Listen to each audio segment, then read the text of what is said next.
Hello and welcome to our YouTube channel Success Thunder. और हम आ गए हैं एक और नए इंफॉर्मेशनल और एजुकेशनल वीडियो के साथ। Hello everyone, welcome to our YouTube channel Success Thunder. तो आज हम लोग एक फ्लोर बेस्ड पजल के साथ हैं और साथ ही साथ एक ब्लड रिलेशन का क्वेश्चन भी करेंगे। तो बहुत ज़्यादा टफ नहीं है, मगर प्रैक्टिस तो हमें करना ही है, तो हम हर टाइप के क्वेश्चंस की प्रैक्टिस करेंगे। उससे पहले वीडियो को एक बार लाइक करिएगा, शेयर कर दीजिएगा, और अगर आप आगे आने वाली नोटिफिकेशंस को मिस नहीं करना चाहते हैं तो चैनल को सब्सक्राइब भी कर दीजिएगा। और चैनल सब्सक्राइब नहीं करते यार, चैनल सब्सक्राइब कर दिया करो, आगे आने वाली वीडियोस की नोटिफिकेशन आपको मिलती रहेंगी। तो एक बार क्वेश्चन देख लीजिए, क्वेश्चन का स्क्रीनशॉट ले लीजिए। चलिए क्वेश्चन को करना शुरू करते हैं। तो क्वेश्चन को हमें क्या करना है, हमारा मेन एम होता है कि क्वेश्चन को मिनिमम से मिनिमम टाइम में सॉल्व करने की कोशिश करना है।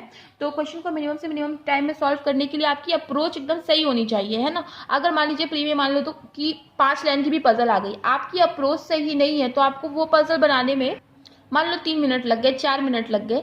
और भी लोग हैं जो थोड़े से उनकी अप्रोच सही है, तो वो लोग अगर उसी पजल को 2 मिनट में बना लिए तो ऑब्वियस सी बात है कंपटीशन में आप उनको बीट नहीं कर पाओगे, है ना, आप उनसे काफ़ी पीछे चले जाओगे। तो इसीलिए अप्रोच सही रखनी बहुत ज़रूरी है। तो एक बार अपनी अप्रोच से बनाइए, फिर मेरी अप्रोच से बनाइए, बताइएगा कि आपका सही बना या नहीं, ठीक है। और जिस अप्रोच से आप बनाएं उस ये चीज़ याद रखें कि आगे भी आप सभी क्वेश्चंस को वैसे ही सॉल्व करें, ताकि आपका जो स्पीड वो मेंटेन रह सके। और क्योंकि आप जानते हो speed plus accuracy is equals to selection, तो हमें स्पीड तो रखना ही रखना है, पर एक्यूरेसी का भी ध्यान रखना है। चलिए क्वेश्चन को हम लोग पढ़ना शुरू करते हैं, लाइन बाय लाइन पढ़ेंगे, हिंदी में भी समझेंगे ताकि सभी मीडियम के स्टूडेंट्स को समझ में आए क्वेश्चन। तो क्वेश्चन में लिखा है 8 persons live on different floors in the same building. 8 लोग डिफरेंट फ्लोर में रहते हैं सेम बिल्डिंग में। Building has 8 floors. तो बिल्डिंग में कितने फ्लोर्स हैं, 8 फ्लोर्स बिल्डिंग है। Ground floor is numbered as 1। तो ग्राउंड फ्लोर को फर्स्ट फ्लोर बोला गया है और टॉप मोस्ट फ्लोर को 8 फ्लोर बोला गया है। तो इस चीज़ का हम लोग प्रोफॉर्मा बना सकते हैं, टॉप मोस्ट फ्लोर को 8 फ्लोर और ग्राउंड फ्लोर को क्या कह सकते हैं, फर्स्ट फ्लोर कर सकते हैं। तो हमने एक टेबल ड्रॉ कर ली है जिसमें कम से कम लगभग 2-3 पॉसिबिलिटी तो बनी जाए, ताकि आपको दोबारा से टेबल ड्रॉ ना करना पड़े, ठीक है।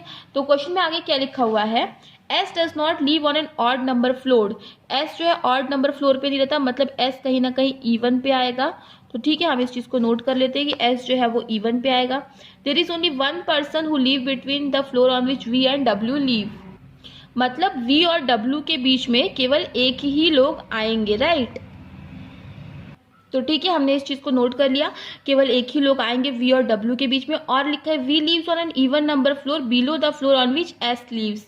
ठीक है, मतलब वी इवन नंबर फ्लोर पे रहता है, वो भी उस फ्लोर के नीचे जिसके एस, जब जिस फ्लोर में एस रहता है उसके कहीं ना कहीं नीचे वी आएगा, और वो भी क्या होगा, इवन नंबर फ्लोर पे रहेगा। तो हम इस चीज़ को यहाँ पे ऐसे नोट कर लेते हैं कि एस के नीचे कहीं ना कहीं वी आएगा, वो भी इवन नंबर फ्लोर पे ही रहेगा, ठीक है। V lives on an even number floor below the floor on which S lives. Question में आगे लिखा है R lives on floor above S but below P. मतलब आर एक ऐसे फ्लोर में रहता है कि जो एस के तो ऊपर है पर पी के नीचे है, राइट, कि R lives on floor above S but below P. आगे लिखा है there are only 3 persons lives between U and T. मतलब यू और टी के बीच में केवल 3 ही लोग रहेंगे। There are only 3 persons lives between U and T. T who lives on odd numbered floor. T जो है वो ऑड नंबर फ्लोर पे रहता है above the floor on which V lives. मतलब वी के कहीं ना कहीं ऊपर रहेगा टी, और वो भी कहाँ पे रहेगा, ऑड नंबर फ्लोर में रहेगा। तो चलिए ठीक है, इसको हमने नोट कर लिया कि केवल 3 ही पर्सन रहेंगे यू और टी के बीच में। टी जो कि एक ऑड नंबर फ्लोर पे रहता है above the floor on which V lives, मतलब वी के जिस फ्लोर पे रहता है उसके कहीं ना कहीं ऊपर। S leaves above the floor number 5। S जो है वो फ्लोर नंबर 5 के कहीं ना कहीं ऊपर रहेगा, मतलब एस या तो 6 पे रहेगा या तो 8 पे रहेगा, क्योंकि एस क्या है, वो तो इवन पे रह रहा है। तो यही 2 जगह बचेगी एस के लिए। Q leaves one of the floors above on which W leaves. मतलब क्यू कहीं ना कहीं ऊपर की किसी फ्लोर पे आएगा डब्ल्यू से, राइट। तो ये देखिए हमने सारी कंडीशन नोट कर ली और ये पजल यहीं पे खत्म हो गई है। तो अब इस कंडीशन को हम इसमें टेबल में सेट करने की कोशिश करते हैं। ठीक है, तो क्वेश्चन में क्या लिखा था, एस E1 पे रहेगा, उसके कहीं ना कहीं नीचे आएगा V, वो भी कहाँ आएगा, E1 पे आएगा। तो देखो जैसे मान लो S यहाँ पे रखते हैं और V को हम चाहे यहाँ रख सकते हैं चाहे यहाँ रख सकते हैं। ठीक है, मान लो V अगर आप यहाँ रखते हो तो ये भी क्वेश्चन ने बोला था V और W के बीच में एक ही लोग आएंगे। तो मान लो V आप यहाँ रखा तो W यहाँ आएगा, मान लो V यहाँ रखा तो W यहाँ आएगा, मतलब V और W के लिए यही जगह बनेगी। राइट, तो हमने इस चीज को नोट कर लिया है कि V और W के लिए एक ही जगह बनेगी। आगे देखिए, इस कंडीशन में मान लो अगर आप V यहाँ रखते हो तो W कहाँ आएगा, यहाँ आएगा। मान लो अगर आप V यहाँ रखते हो तो W यहाँ पे भी आ सकता है। कई सारी कंडीशन बन रही है, तो हम लोग प्री में कंडीशन बनाने से हमें घबराना नहीं है, हमें बना लेना है। क्योंकि अगर आप ऐसे अंदाज लगा के सोचोगे तो कंफ्यूज हो जाओगे, तो हमें कंडीशन बनाने से नहीं घबराना, बस एक लाइन ही तो खींचनी है। तो एक बार V को आप यहाँ रखो, एक बार V को आप यहाँ रखो, एक बार V को आप यहाँ रख लो। तो और मान लो इन केस V यहाँ है तो W यहाँ आएगा, मान लो इन केस V यहाँ है तो W यहीं पे आएगा। तो इस केस में देखिए दो पॉसिबिलिटी बनेगी, तो एक पॉसिबिलिटी आप और बना लीजिए, V यहाँ पे है, मान लो V यहाँ पे है तो W यहाँ पे होगा, मान लो V यहाँ पे है तो W यहाँ पे होगा। अच्छा, यहाँ बीच में एक लाइन मैंने छोड़ दी, तो चलिए इस चीज को भी हम एक पॉसिबिलिटी बना ही लेते हैं। V एक बार यहाँ रखा, W यहाँ रख दिया, और एक बार हम W यहाँ रख लेते हैं और V यहाँ रख। देखिए कितनी सारी पॉसिबिलिटी बन गई, मगर चुटकियों में एलिमिनेट होगी। देखिए ये कंडीशन हमारी सॉल्व हो गई। राइट, ये कंडीशन भी हमारी सॉल्व हो गई, V और W के बीच में एक। अच्छा, V के ऊपर कहीं ना कहीं T होगा, वो भी ऑड नंबर फ्लोर पे, तो अभी हमें इस चीज पे ध्यान नहीं देना। अभी हम लोग ऐसी चीज को ध्यान में देंगे जिसके बारे में सबसे ज्यादा और सबसे बड़ी इंफॉर्मेशन दी है, वो है ये कि U और T के बीच में 3 लोग हैं। और क्या बोला कि T जो है वो कहीं ना कहीं ऑड नंबर फ्लोर पे आएगा, वो भी V के कहीं ना कहीं ऊपर। तो देखिए इस केस में मान लो V यहाँ पे, मान लो T यहाँ पे देते हैं तो 1 2 3 U यहाँ पे आ सकता है, मान लो, और T के एक यही जगह बचेगी तो 1 2 3 U यहाँ पे भी आ सकता है। तो देखिए दो दो पॉसिबिलिटी बनेगी। तो अभी हमें थोड़ा सा दिमाग लगाना है। ठीक है, तो एक बार आप ऐसे रख के देखो, मान लो V को यहाँ है तो एक बार T को यहाँ पे रख के देखिए, क्योंकि ऑलरेडी हम लोग की 4-6 पॉसिबिलिटी बन गई, तो अब ज्यादा पॉसिबिलिटी नहीं बनाना, अब थोड़ा सा सोचना है हमें। ठीक है, मान लो हम T को यहाँ रखते हैं, ठीक है, तो 1 2 3 U को यहाँ रखेंगे। और क्या बोला था कि पहले P आएगा, फिर R आएगा, फिर S आएगा, और W के ऊपर कहीं ना कहीं Q आएगा। तो देखिए यहाँ पे P आ सकता है, यहाँ पे R आ सकता है, यहाँ पे S आ सकता है, और W के ऊपर कहीं ना कहीं Q आ सकता है। देखिए ये कंडीशन हमारी सॉल्व हो गई और आराम से ये पजल बन गई है, बिल्कुल सही बनी है। और हाँ, ये बिल्कुल सही पजल है, लेकिन हम बाकियों में भी कंडीशन रख के एक बार देखेंगे। ठीक है, तो ये तो हमारी सही बन गई। अब एक बार ऐसे सोचो कि मान लो आप T को यहाँ रखते, राइट, तो 1 2 3 U कहाँ आता, यहाँ आता। और क्या बोला है कि S के ऊपर R और P को दोनों आना है, तो S के ऊपर देखिए ना R आ सकता था ना P आ सकता था, क्योंकि S के ऊपर T आ जाता, R और P की जगह बचती ही नहीं, तो ये कंडीशन हमारी नहीं बन पाती। अब एक चीज आपने जान लिया, S के ऊपर R और P आएगा, तो यहाँ पे S सबसे ऊपर है, तो ये कंडीशन नहीं बनेगी, ये कंडीशन भी नहीं बनेगी, ये कंडीशन भी नहीं बनेगी, ये कंडीशन भी नहीं बनेगी। इसके ऊपर आप 2 मिनट में R और P रख लो। और क्या बोला कि V के ऊपर कहीं ना कहीं T आएगा ऑड नंबर फ्लोर पे, तो मान लो T यहाँ रखोगे तो U के लिए कहीं जगह बचेगी नहीं, तो एक बार T को यहाँ रख लो, 1 2 3 U को हम यहाँ रख लेंगे। ये कंडीशन सॉल्व हो गई। और क्या बोला, W के ऊपर Q आएगा, क्या W के ऊपर Q आने की जगह बची, तो इस कंडीशन में नहीं बची, तो ये कंडीशन हमारी सॉल्व नहीं हो पा रही है, तो यही हमारी कंडीशन राइट बनेगी। बहुत आसान सा क्वेश्चन था, 1 मिनट केवल आपको ये देखना था और आपका क्वेश्चन तुरंत ही सॉल्व हो जाता। तो बस लेकिन मैंने ये सभी पॉसिबिलिटी बना दी, क्योंकि सभी लोग यहाँ पे वीडियो देख रहे हैं, तो सबके दिमाग में कुछ ना कुछ क्वेश्चन आएंगे, तो कैसे जल्दी सॉल्व करना है, इसलिए। वैसे ये पजल जो है आपकी 2 मिनट की पजल है, बहुत आसानी से सॉल्व हो सकती है। ठीक है, चलिए अब क्वेश्चन में हम लोग एक जो है ब्लड रिलेशन का क्वेश्चन सॉल्व कर लेते हैं।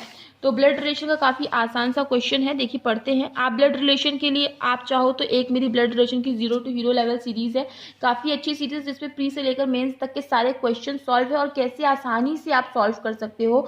स्पेशली जो कोडेड ब्लड रिलेशन, इसमें मैक्सिमम लोगों को दिक्कत होती है, वो सारी चीजें अच्छे से एक्सप्लेन की गई है, तो आप चाहो तो जाकर के वहां पे भी वीडियो देख सकते हो।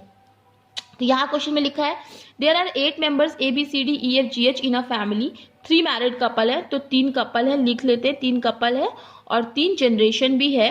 अच्छा, आगे क्वेश्चन में लिखा है H हैज ओनली 2 चिल्ड्रन, तो H के केवल 2 ही बच्चे हैं। तो ऐसे मैं लिखती हूँ, ऐसे मैं नोट करती हूँ। आप एक बार मेरी वो सीरीज जरूर देखिएगा, आपको काफी फायदा होगा। और ये जो मैं ऐसे कैसे लिख रही हूँ, क्या है, ये सब चीजें आपको समझ में आएगी, वहां मैंने डिटेल में एक्सप्लेन किया है। ठीक है, आगे क्वेश्चन में क्या लिखा हुआ है, D is son of A, तो D जो है वो A का सन है, तो इसको अलग से नोट करते हैं, क्योंकि यहाँ पे भी सेट नहीं कर सकते। D is son of A and husband of E, और ई का हस्बैंड भी है, तो यहाँ पे हमने लिख दिया और इसको ब्रैकेट में रख लिया क्योंकि कपल्स को हमेशा हम ब्रैकेट में रखते हैं। एक चीज़ आप ज़रूर याद रखिएगा कि आप जो मेल और फीमेल के अगल बगल कोई ऐसा निशान लगा दीजिए जिससे कि आपको पता चल सके कि कौन मेल है कौन फीमेल है। जैसे मैं मेल के लिए प्लस लगा दे रही हूँ और फीमेल के लिए माइनस लगा दे रही हूँ। कोई और कंडीशन भी आप लगा सकते हो, कुछ और भी आप लगा सकते हो। अच्छा, आगे क्या लिखा है, F is nephew of D. F जो है वो डी का क्या है, भांजी है, सॉरी भांजा है। देखो दो शब्द होते हैं, निफ्यू और नीस। निफ्यू मतलब भांजा, नीस मतलब भांजी, ठीक है। तो डी का निफ्यू है कौन, एफ, मतलब डी का क्या होगा, कोई ना कोई भाई या बहन होगा और जिसका चाइल्ड कौन होगी, एफ होगा, ठीक है, जिसका चाइल्ड होगा एफ। और इसका मेल हमें पता है साइन, तो हम मेल लगा देते हैं, F is nephew of D. G is aunt of E's daughter. G जो है वो ई डॉटर की आंट है, तो मतलब ई की कोई ना कोई डॉटर होगी और जी क्या है, उसकी आंट है। तो लिख देते हैं जी या तो फिर हो सकता है डी की बहन हो, जी या तो हो सकता है कि ई की बहन हो। तो अब आगे क्वेश्चन में क्या बोला है कि जी जो आंट होगी अगर ई की, जी अगर ई की आंट होगी तो जी किसी की भी हो सकती है बहन, डी की भी और ई की। तो इसको अलग से लिख दो कि जी जो है वो आंट है किसकी, ई की। इसको अभी ऐसे नोट कर लेते हैं बस ऐसे कि जी जो है वो ई की जो बेटी है उसकी क्या होगी, आंट होगी। आगे लिखा A is grandmother of F. A grandmother है, मतलब ये फीमेल है, तो हाँ ए एफ की ग्रैंड मदर है। C is son in law of H. C जो है वो सन इन लॉ है एच का, मतलब एच का कोई ना कोई बेटी होगी, उसका सन इन लॉ कौन होगा, सी होगा, राइट। तो अभी देखिए एच की जो है वो कितने होंगे, दो बच्चे थे, ये पहले ऑलरेडी आगे बोल दिया गया था।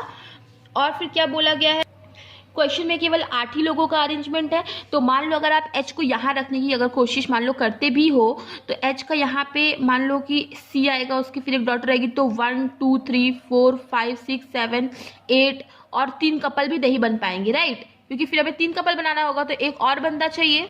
तो मतलब एच यहाँ पे नहीं हो सकता, और क्योंकि 3 ही जनरेशन है तो एच कहीं यहाँ पे भी नहीं आ सकता। तो इसका मतलब एच कहाँ पे आएगा, यहीं पे आएगा। और इन दोनों के 2 बच्चे भी थे, तो जी क्या होगी, जी होगी डी की सिस्टर हो जाएगी और उसका हस्बैंड कौन हो जाएगा, सी हो जाएगा, राइट। अब देखिए सभी चीजें फिक्स हो गई हैं।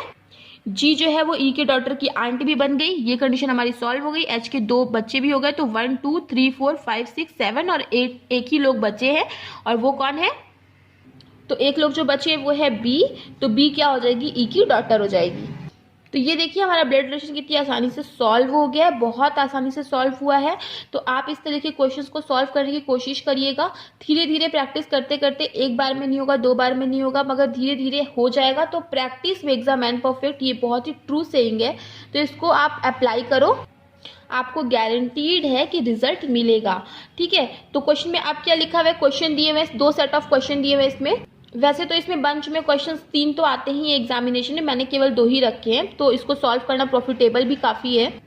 तो इस टाइप के क्वेश्चंस को आप प्रैक्टिस करोगे तो 1 से 1.5 मिनट में आराम से सॉल्व कर पाओगे। 1-1.5 मिनट में अगर आपको 3 मार्क्स आराम से मिल रहे हैं प्री में, तो बहुत अच्छी आपके मार्क्स हैं। तो चलिए क्वेश्चन में देखते हैं, how is C related to E. तो सी ई से कैसे रिलेटेड है, तो देखिए जैसे कि साफ दिख रहा है कि सी जो है वो ई का कौन होगा, जीजा होगा, और इंग्लिश में क्या होगा, ब्रदर इन लॉ होगा। तो हम इस चीज को लिख लेंगे। आगे क्या लिखा है, how is B related to G son. तो बी जो है वो जी के सन से कैसे रिलेटेड है, जी का सन कौन है, एफ है, और बी क्या है, उसकी क्या होगी, कजन सिस्टर हो जाएगी, है ना। तो बी कैसे रिलेटेड है जी के सन से, तो B is cousin sister of G son, that is F. तो बहुत आसान है। तो इस टाइप के क्वेश्चंस की प्रैक्टिस करिए और मेरी ब्लड रिलेशन की सीरीज जरूर देखिएगा, उससे आपको जरूर हेल्प मिलेगी। तो चलिए फिर, अगर वीडियो पसंद आया हो तो वीडियो को लाइक करिएगा, शेयर कर दीजिएगा, चैनल को सब्सक्राइब कर दीजिएगा। मिलते हैं अपने नेक्स्ट वीडियो में। Thank you so much for watching. Subscribe to our channel by clicking the subscribe button. Click the bell button and enjoy the latest uploads from our channel.